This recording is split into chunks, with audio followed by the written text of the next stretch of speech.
Mark Wingfield. I'm executive director and publisher of a national nonprofit news service called Baptist News Global.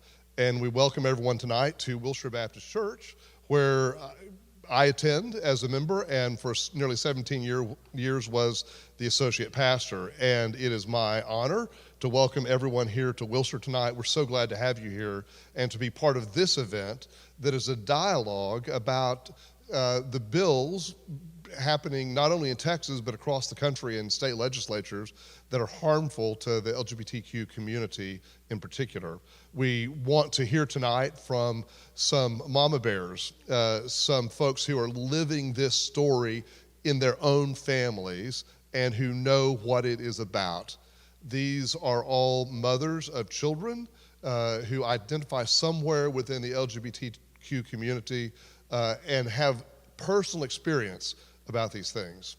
One of the things I've learned along the way as both a journalist and a pastor is when we can hear from people who actually live and experience something, we learn more and we are responsive more, we understand more about that, and that's certainly our hope for tonight.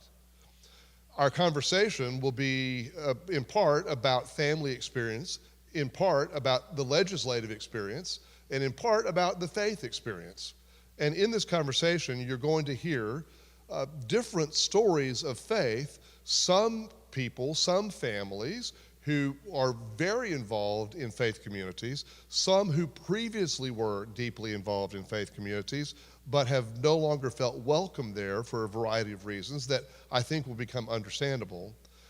I, like everyone here, have been to the Texas Capitol in Austin to advocate, to lobby, to speak on behalf of, particularly in my case, speaking on behalf of transgender families, because I am an advocate and an ally, not only for the full LGBTQ community, but specifically for transgender persons and their families. And I've experienced what everyone here is feeling, although not in the same depth of my own family. But I've been there and I've seen the response to some legislators and the absolute non-response of other legislators. And I think we can see nationwide this has only gotten worse. The gap has gotten wider along the way. So these are the things that we want to talk about tonight because we believe, again, just to reiterate, that when we stop talking and we listen to people who are living an experience, it makes a profound difference. We learn more, we know more, we can be better educated about what's going on. That's our intent for tonight. For those who are here, we want to begin with a brief word of prayer and give thanks for this time and this place to be in this church that is a fully inclusive and welcoming community of faith for all God's children, and we welcome you all here tonight. Let's pray together. Oh, Creator God, thank you for creating each of us in miraculous and wonderful ways. Help us now to understand that you have loved us with an everlasting love, just as we are, because you've made us in your image.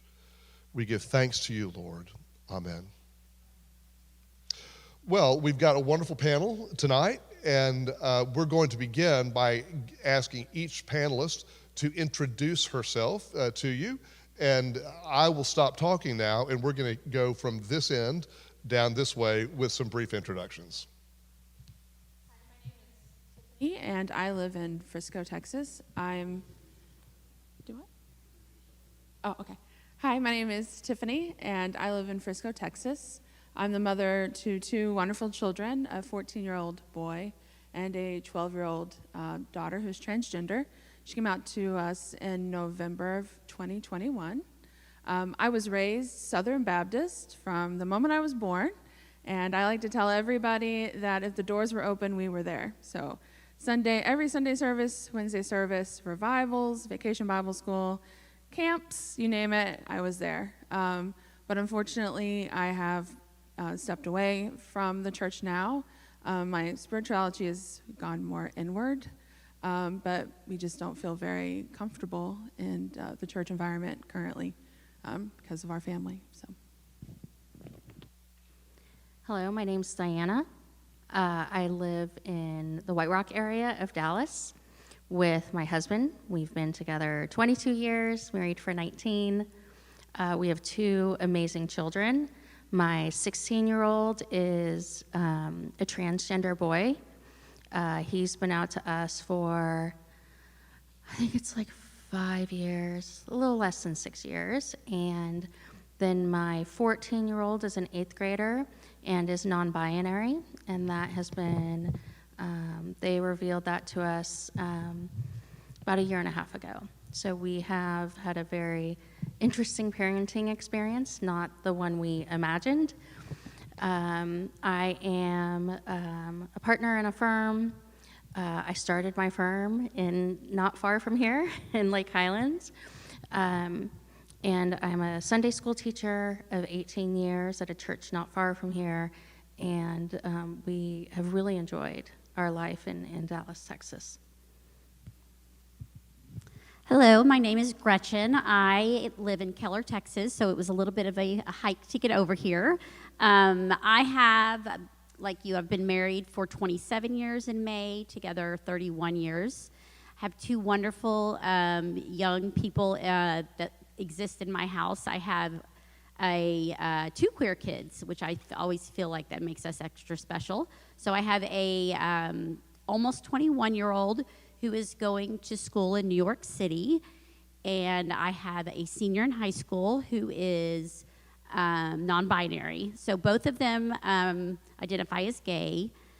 I was not raised in the church, but living in this area, we definitely went down that faith path when our children were little. We wanted them to kind of be comfortable in the church environment. And it's odd that as they grew up and became their true authentic selves, the thing I was trying to get them to feel, they actually felt the opposite. So that's kind of where I am. So. Hello, my name is Carla. I have 3 adult children. My son is gay and my daughters are both pansexual. I was not raised in the church at all. I became Catholic when I married my husband, and we actually sent our children to Catholic school up through 8th grade. When high school came around, they all chose to go to public high school, did not want to continue on with Catholic school. None of us now attend Mass anymore, sadly. But 2 of my children also chose to leave the state to go to college because they did not want to stay in Texas. Hi, I am Debbie, and I am from Garland, Texas. I have 2 adult children, 1 teenager. One of my adult children is my son, who is gay. And I was born and raised Missouri Synod Lutheran, very conservative. We left that church about 8 years ago. Came out to us. But I used to be very involved in the church from about 18 years of age until 7 years ago. So I miss that faith community, but I do not miss the teachings.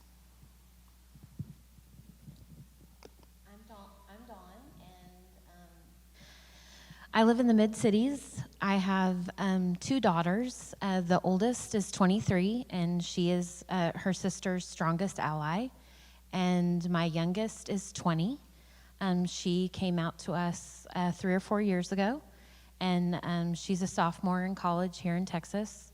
And my husband and I have been married 27 years, and we were in full-time ministry for 17 years.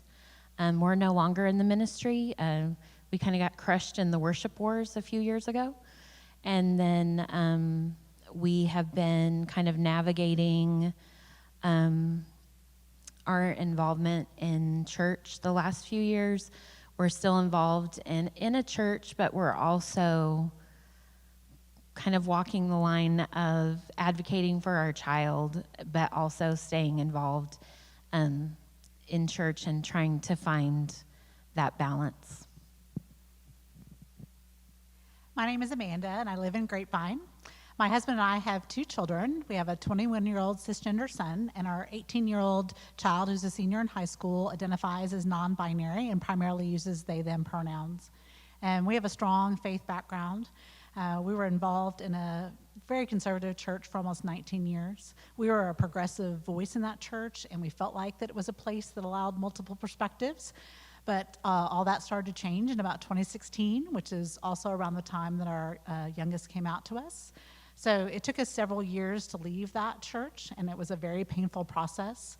We probably should have left earlier for our own spiritual health, but also especially for the sake of our youngest, who was hurt by that church and who now has completely rejected church and faith. Over the past few years, my husband and son and I have been going through a process of spiritual deconstruction. It's been hard, but it's brought us to a healthier, peaceful, more integrated faith perspective. And now we go to an inclusive, affirming church in the area, which we love very much. My name is Mary Ann, and I'm a Southern girl from the day I was born and a Texan for over 50 years. And I was raised Southern Baptist until I was an adult, and then I changed to more mainstream Protestant denominations like Methodist and Presbyterian. I've been married to my husband John for over 30 years, and I met Liz and joined her Mama Bear Facebook group because of my son, who's in his 20s and is non-binary. He uses either he or they. He's okay with either one. And that's fine by me, because my feeling is good manners teaches us that you just call people what they ask to be called. It's as simple as that. Hi, I'm Liz Dyer. I'm the founder of the Mama Bears organization. My husband and I live in Fort Worth, Texas. We have 2 adult sons. My oldest son is gay and lives here in Texas. And we come from a conservative Christian Southern Baptist background. We were always very involved in our church. When we were raising our sons, we were there 3 or 4 times a week. But eventually, after my son came out, we realized that the Southern Baptist Church was no longer a place where we felt safe and included. So we stepped away from that denomination. Thank you, everyone, for these beautiful stories as we begin our conversation here. As a former Southern Baptist who's still a Baptist, I'm amazed by how many of you have come out of Southern Baptist traditions. This is Texas, after all, for sure.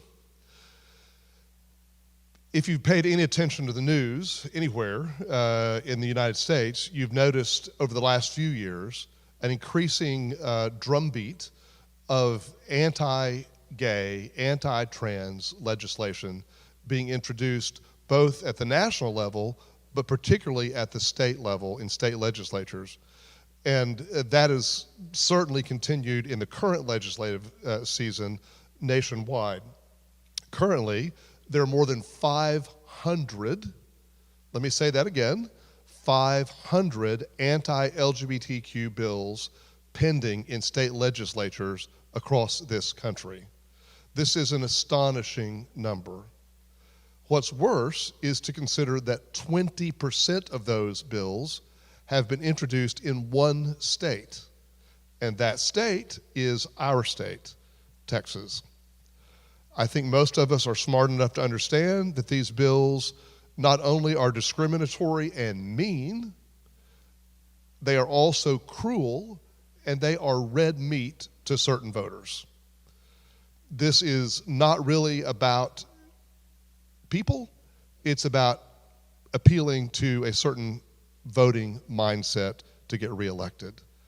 The harm being done by these bills is real.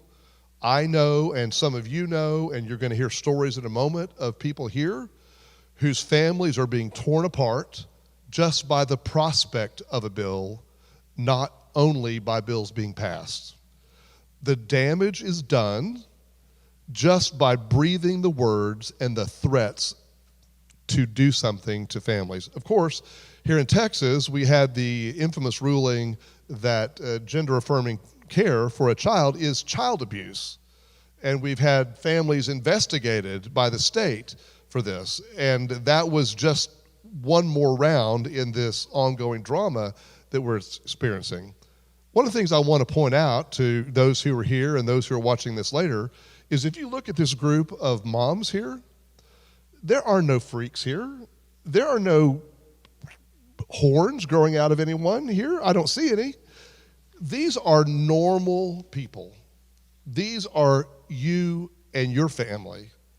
And I think it helps to understand and to think about, even if you don't identify within this being this targeted community right now, you could. You could. Because this could just as easily be you sitting here as it is anyone who's sitting here today. 10, 15 years ago, none of these moms would have imagined they would be sitting here on this panel tonight. It was incomprehensible to them. And so one of the tenets of all of the great faiths of the world, including Christianity, is that we care for others as we would like to be cared for ourselves. This is one of the greatest commandments, to love others as we love ourselves.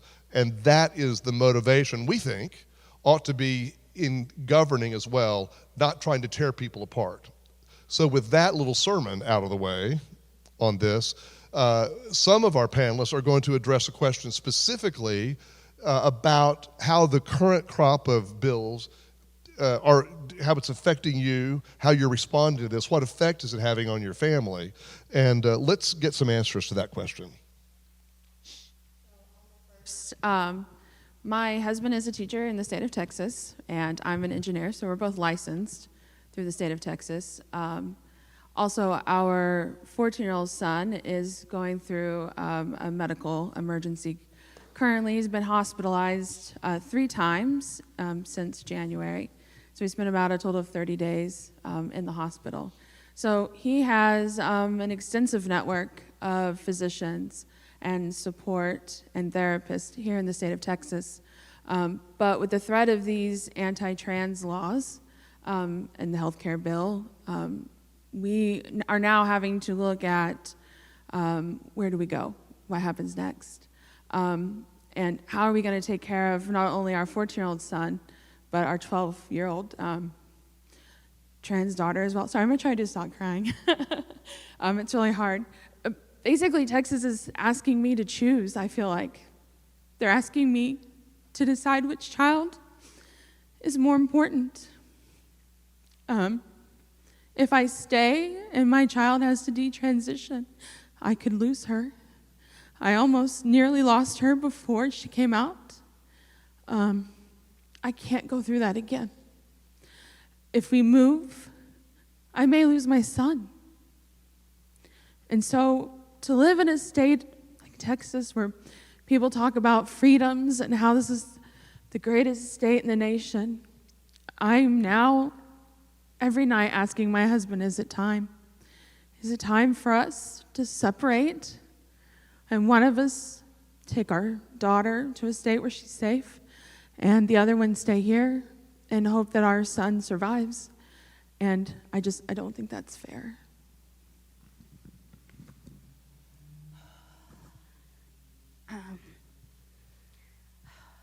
This is a big question. So initially with these bills, because they've been going on for years, you know, those of us that haven't been down to Austin this legislative session have been other sessions. So we started to hear within our extended family the hurtful and hateful language several years ago, and we've lost family members, people who said that they loved us and aren't part of our family anymore, and it's painful to me, my husband, and our children. And now,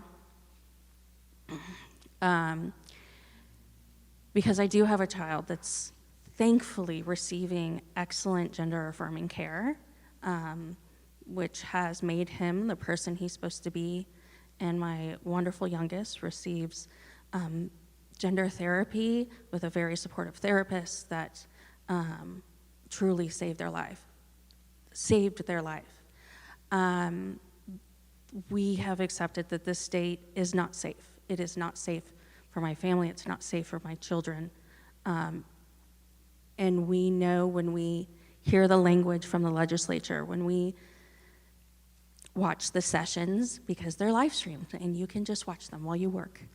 Even when you're not in Austin, when we hear what's being said about our amazing children, that this is an unfriendly, warlike place, this place where so many people we love are here. Our church home is here. My children started attending that church in utero. They were dedicated at First Unitarian. They've been in plays. My youngest was baby Jesus in the Christmas pageant. They've spoke during Easter service. My son is a worship leader in the youth group this year, and this Sunday we'll give the homily at Youth Sunday. My mother is coming to town for it. We are heartbroken, but we have made the decision that my youngest and I will leave Texas this summer, and we will move to a safe state, a sanctuary state that protects us. And we are praying with the support of our friends and our church that my son will be able to finish his senior year. And we have multiple escape plans if something happens, because we learned in February of 2022 that those who run this state are against my family and see me and my husband, who would give our children our heart, our lungs, anything they ever needed to grow, to be good people, that they see us as child abusers. And we have plan upon plan upon plan, and we are leaving all of the people we rely on and all of the people who love us and our family to start over in a time where we have built a really beautiful life here. And this is all because of this hateful rhetoric that is coming from the far right that we're now seeing in the legislative session. I have a little bit of a different scenario happening in our family.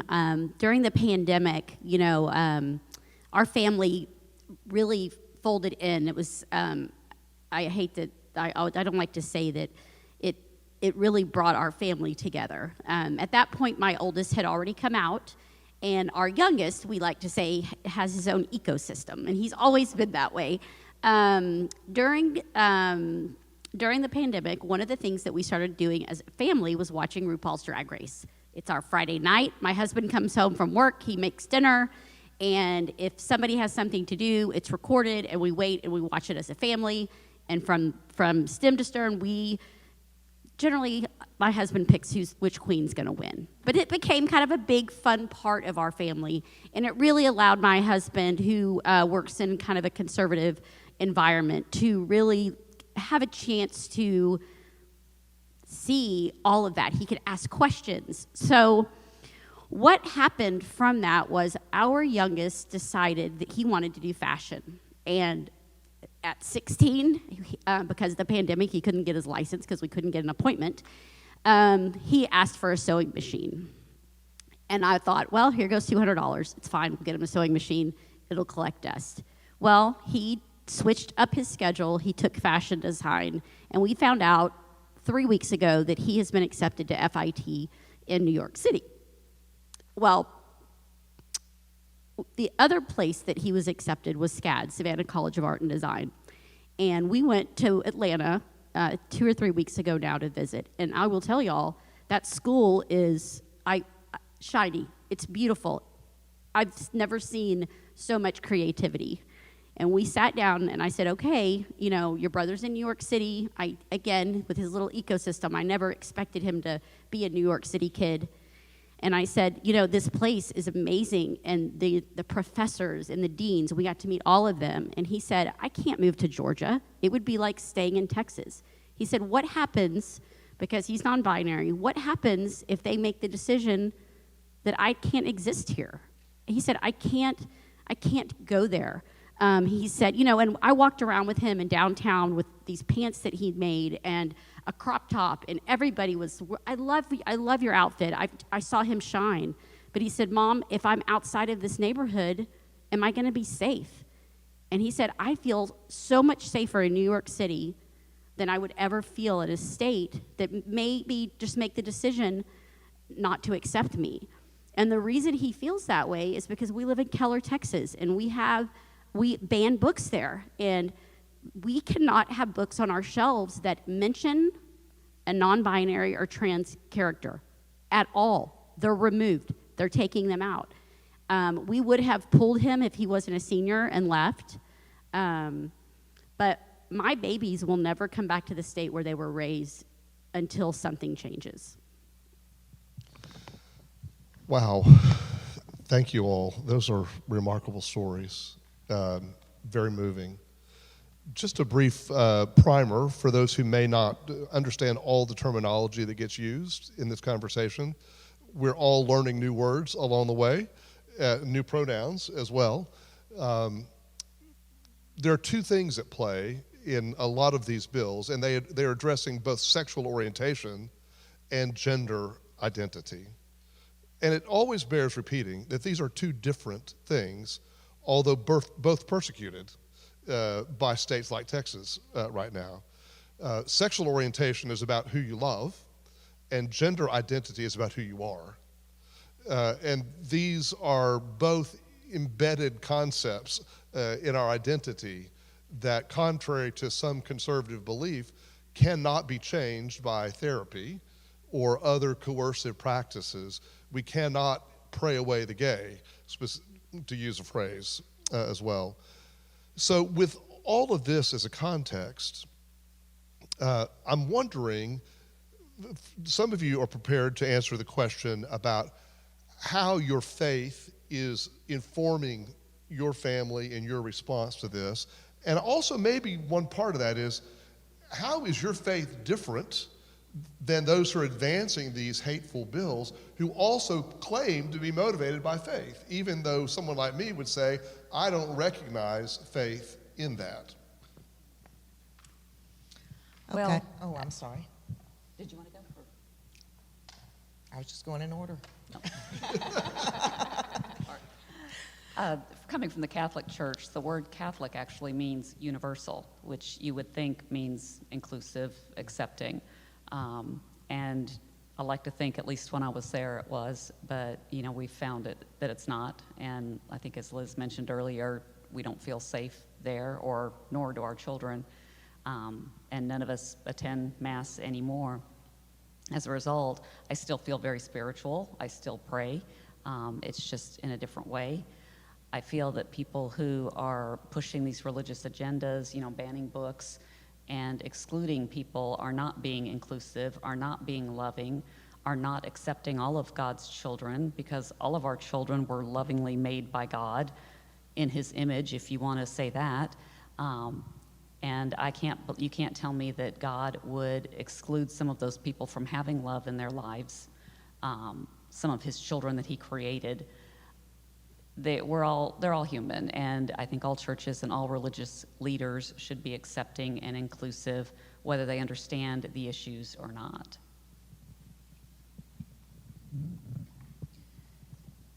These legislature laws that are coming out do not necessarily affect my family because of my son being older.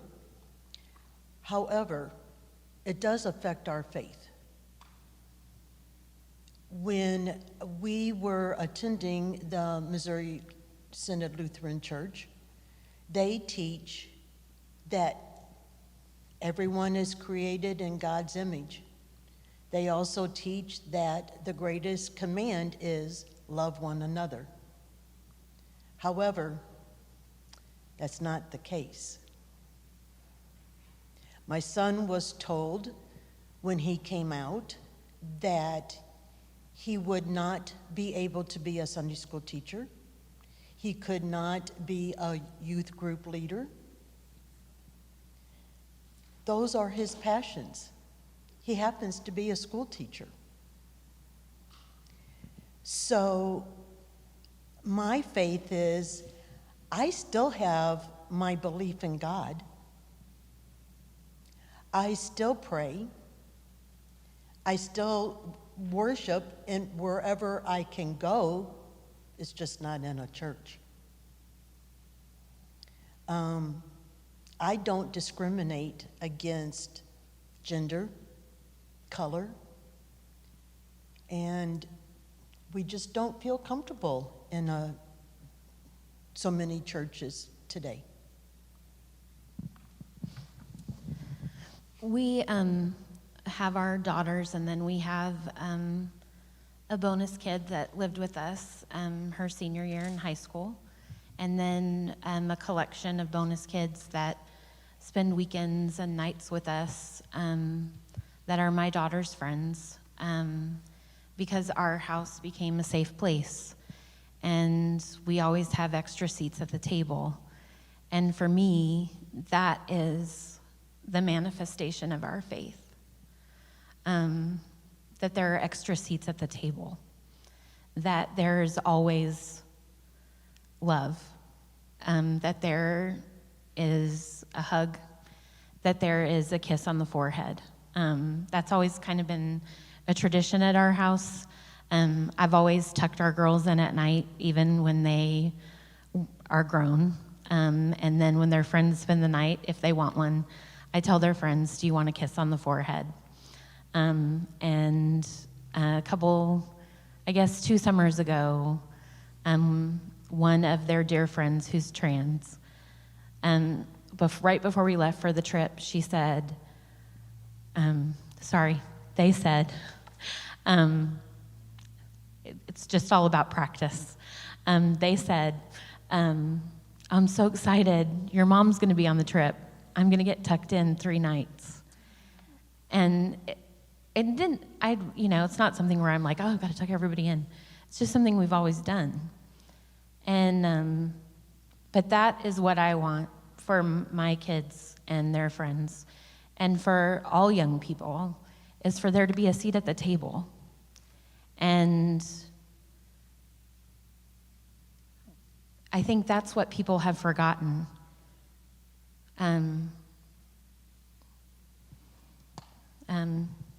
They'll know we're Christians by our love, not by who we exclude. One of my favorite pastors says, we draw circles and not lines. And I want to be a person who draws circles. Well, when my son came out, we were very involved in a conservative Christian Southern Baptist faith community. And I knew what the faith community and the pastor and the teachers there believed and taught. But like any loving parent, I wanted to make sure that, I understood what those beliefs and those teachings were rooted in. And more importantly, I wanted to make sure that that belief system, that theology was producing good fruit in the life of people who were embracing it. Because as a woman of faith, I always believe that good theology should produce good fruit. That's what Jesus said in the Sermon on the Mount. He said, there's a lot of people teaching a lot of different things. And you can know what is good teaching by the fruit that it produces. He said, a good tree cannot produce bad fruit, and a bad tree cannot produce good fruit, and you will know them by their fruits. And so as I began to pay attention and get to know people and listen to stories, it became overwhelmingly evident to me that non-affirming theology was not producing good fruit in the life of people that were wholeheartedly embracing it. It was producing things like depression, self-loathing, isolation, self-harm. And at the same time, I was meeting LGBTQ people who were embracing affirming theology wholeheartedly. And yes, there are Christians who affirm LGBTQ people, contrary to what a lot of Christians in Texas might tell you. And those Christians who were embracing affirming theology were more whole and healthy in every way, relationally, emotionally, mentally, spiritually, even physically. And so like any loving parent, I want to lead my son, my children down paths where they will be, as healthy and whole as possible, so that they will be the best version of themselves. And so I like to emphasize that my faith led me to become affirming of my son, to become supportive of my son and of all LGBTQ people. And I want parents, Christian parents of LGBTQ kids, to know you don't have to choose between your faith and your child. There's no conflict. Well, I think we need to quote the Bible a lot more because the Bible is on our side on this one, in my view, for sure. One of the passages that's a guiding rule in my life that applies to this conversation is found not in the Gospel of John, but in the Epistle of 1 John, but also in chapter 3, verse 16. It's not that John 3:16, it's the other 1 John 3:16 that says, if anyone has the world's riches and sees a brother or sister in need and does not help them, how can the love of God be in them?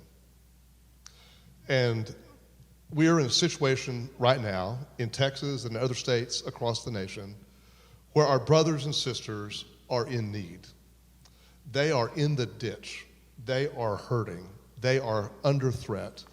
And if the love of God abides in us and we have the resources of privilege and access to things that they do not, and do not use those for this cause, how can the love of God be in us?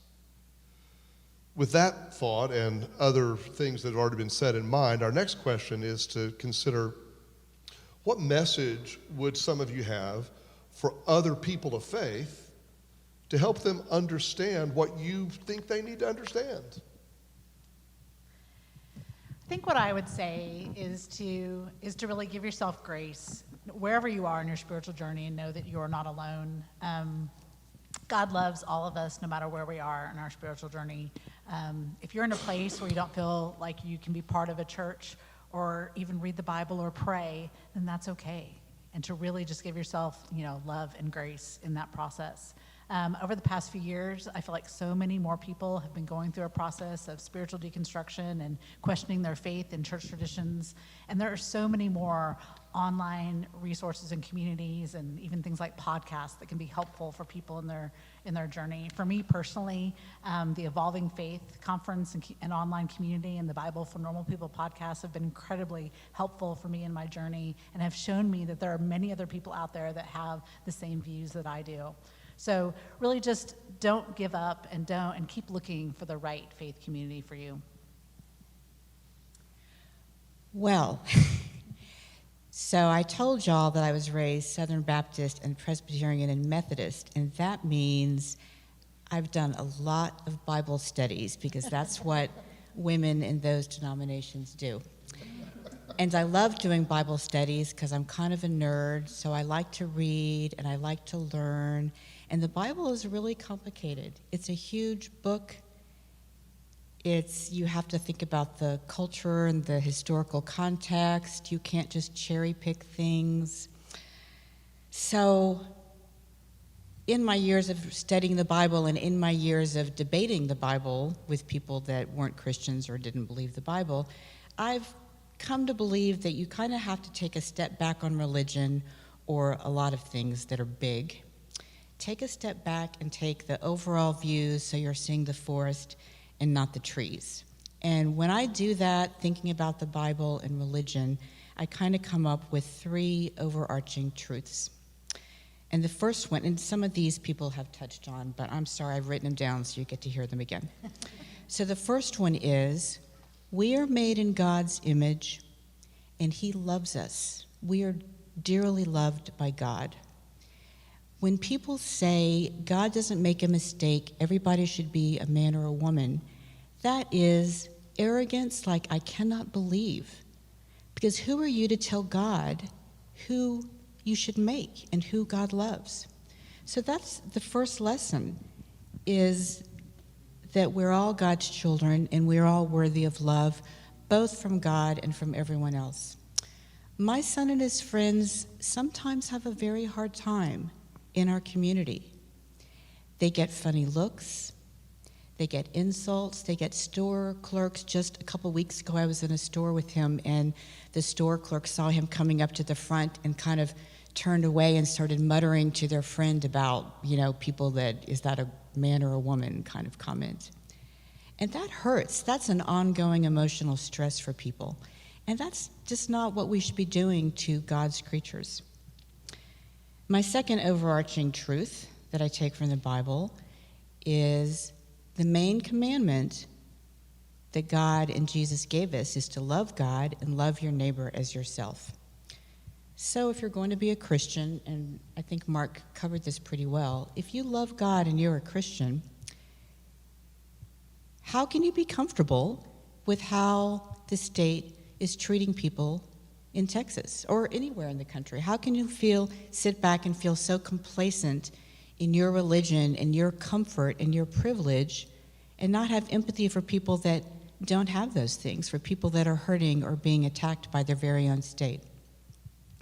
And then the third overarching truth, and I have this argument with my kid all the time, is I think, this is the hopeful part of this, I think one of the overarching themes of the whole Bible is continual improvement.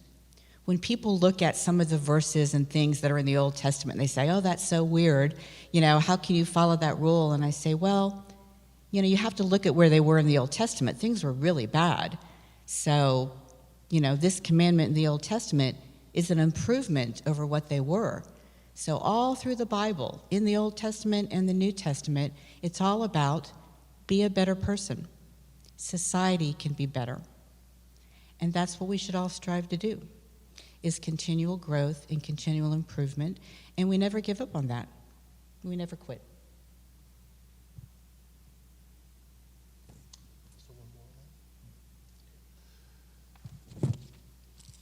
If you've ever been down to the state legislature in Austin to try to testify on a bill, particularly any of these bills that we're talking about tonight, you know that only a small number of people usually get to testify. Sometimes there are hundreds of people who signed up to speak. It does not matter what percentage of the Texas population opposes these bills. Those who want to pass them are determined to pass them because they can, because they have the power to. And we don't hear the testimony of the people who really ought to be heard by the legislators. And so our final big question for everyone tonight is, what is the message each of you would like to give a legislator in Texas? What do they need to hear from you about these bills? I think the first thing I would tell them is the most boring thing about my child is that she's transgender. Honestly, she is just a ray of light. She's amazing. She plays the bassoon in middle school. She has a cat that follows her around everywhere she goes. She raids her dad's closet for all of his flannels and her brother's hoodies. She's just like any other child. And these bills make her out to be some monster, that she's out there planning on harming other kids or trying to indoctrinate them. She just wants to watch anime and eat ramen in her bed, I promise. So I think that's what I would tell them is, my child's just like your child. They're all the same. She's amazing. She was created in God's image, and she deserves to be loved and to be cherished just like your child. What I would tell a Texas legislator right now is that I am angry. I am incredibly angry that bigotry is now the language of our state. I have been in this state since 1998. I made a home. I've employed Texans. I made Texans. And I am being forced to leave because I will not subject my family to bigotry anymore. And I'm just angry. And the more that they continue the care and feeding of hate, we will see it hurt this state. I tell people when they think about coming to Texas, think about access to health care. Think about your quality of life. If you're going to get married, what if you have children? What if you have a queer child? how are you going to live in Texas? And I really, if I had the ear of those down in Austin right now, I just want them to know that eventually I hope they lose out on their campaign of bigotry. I would say, talking about going down to Austin, I would ask them actually to come out of Austin. Speaker Strauss, our old House Speaker, went and met with a family that had a transgender kid, and they had dinner. And because of that, the bathroom bill was never even brought to the floor. We also had another person in our state who had dinner with the same family and is hell-bent on trying to erase these kids. But what I will tell you is going to happen, and I know this is part of the fear, is that our younger generation, they're inclusive, they're loving, they're queer. A lot of them are queer. And for all the big things that Texas boasts about being bigger, at some point, you're going to lose your power. And you should probably hope that they're not as vindictive as you are. I would say you don't have to understand gender identity or same-sex attraction, or if you don't understand, you can educate yourselves. But either way, you can be accepting, you can be loving, you can still protect our children, because a lot of what these transgendered families are dealing with is potentially losing their child. The rates of suicide in the transgender community is just astronomically high if they're not receiving gender-affirming care, if they're not being accepted by their families. And when they have society not accepting them as well, it's just awful. And, I think in the future, these young people are going to be voting you out if you are not accepting and are not approving of other people's lifestyles when it has no effect on you. I think what I would have to say is when your child got married or is planning to be married and they are meeting their prospective venues, is their first question, will you work with us, a gay couple? That shook me to my core when I went with my son and now son-in-law to these meetings. That shouldn't have to be a question that anyone asks. Will you marry us? Will you take part in our ceremony? They're all loving. God created them with big, loving hearts, and they are meant to be able to use those hearts, not to live a celibate life.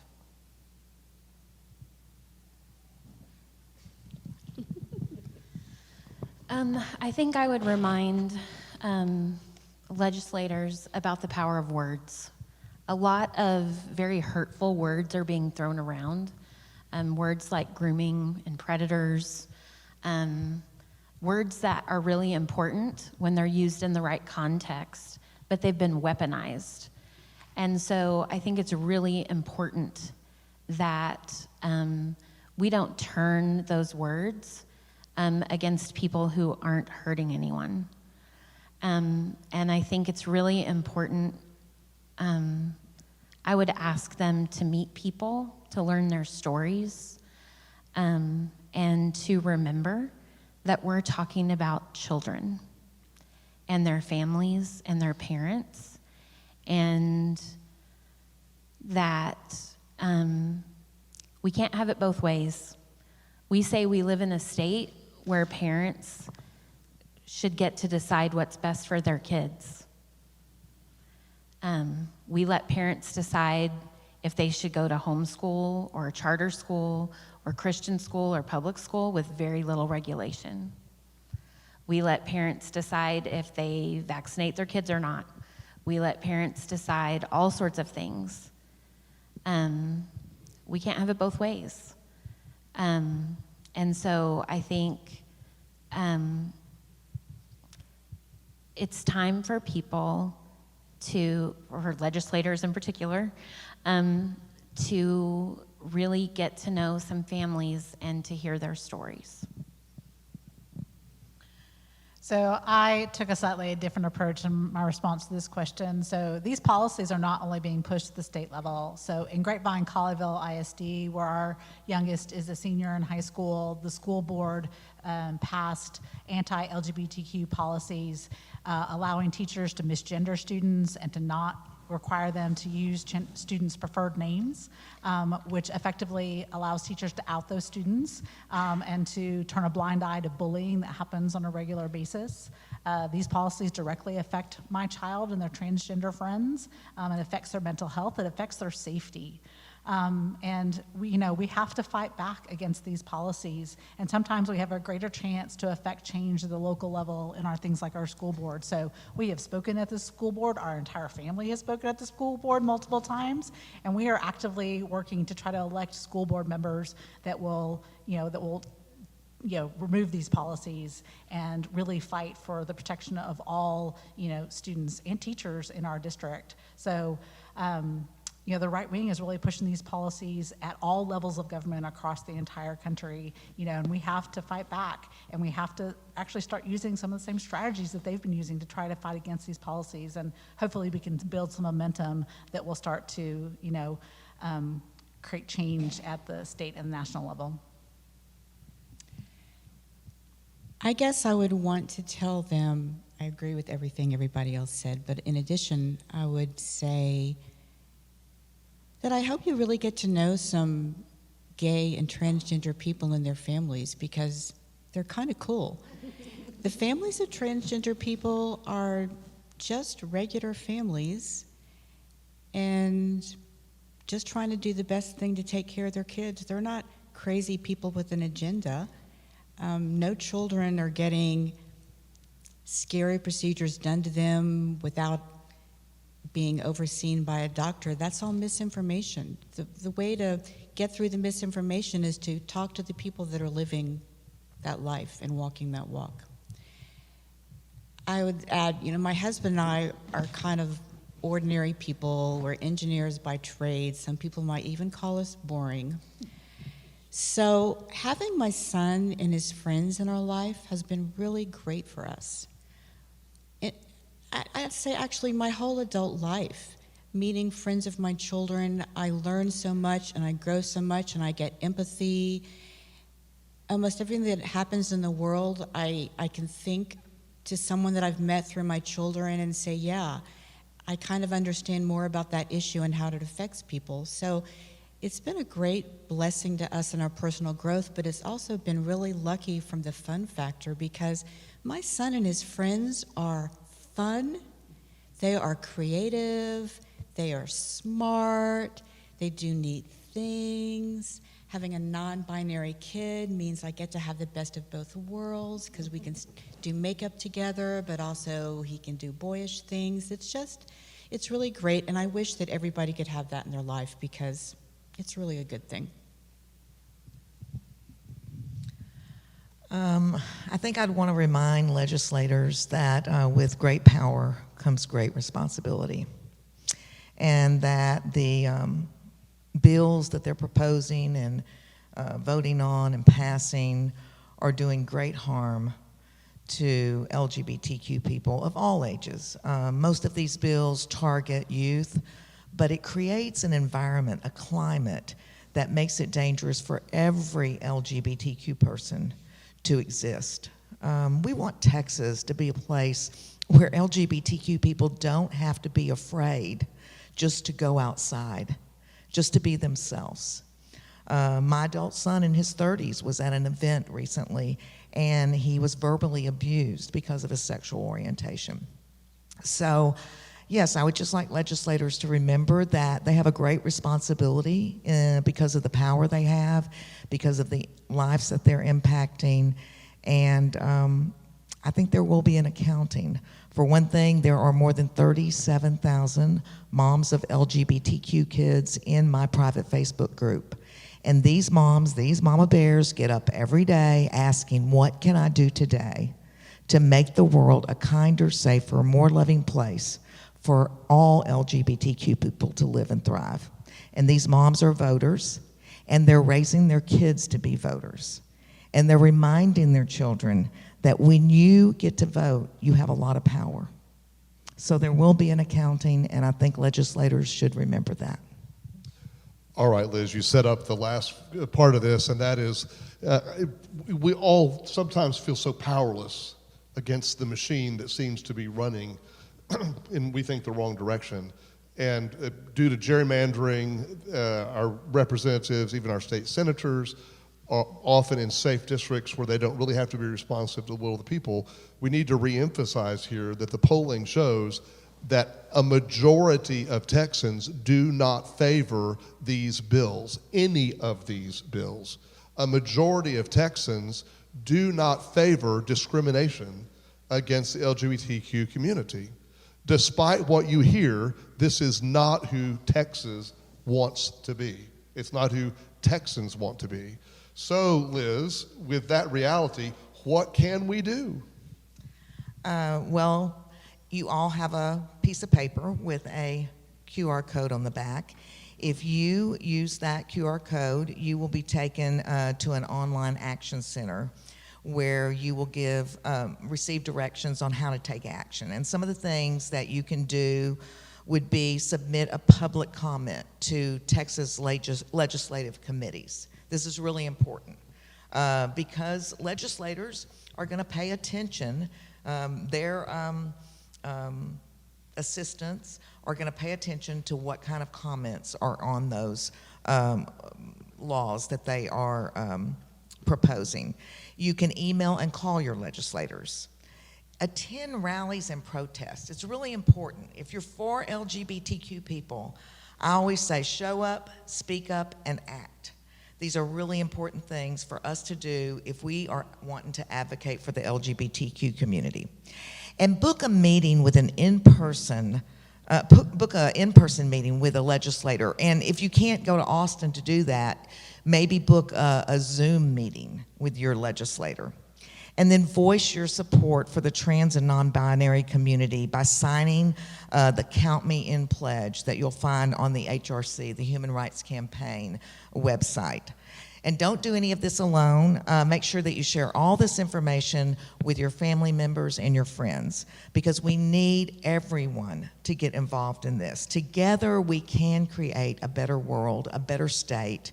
LGBTQ people and all Texans deserve better than what's happening right now. So take action. Thank you so much, and thanks to each of you for sharing your family's story with us tonight. This is so powerful to us. For anyone who's here, who's watching this later, one of the most common things I think I hear people say about these bills and the debate over issues like we're talking about tonight is, well, it doesn't affect me. Or sometimes we might even say, I don't know anyone that this affects. Now you do, because you've just heard from 9 mamas tonight who've told you their stories about how this has a practical effect on their family. And so if you're here in the room, if you are watching this on video later, you do know someone this affects. And I can pretty much guarantee that any one of these women and almost anyone else within the LGBTQ community and their family members would be glad to talk to you and tell you their story if you just get up the courage to ask.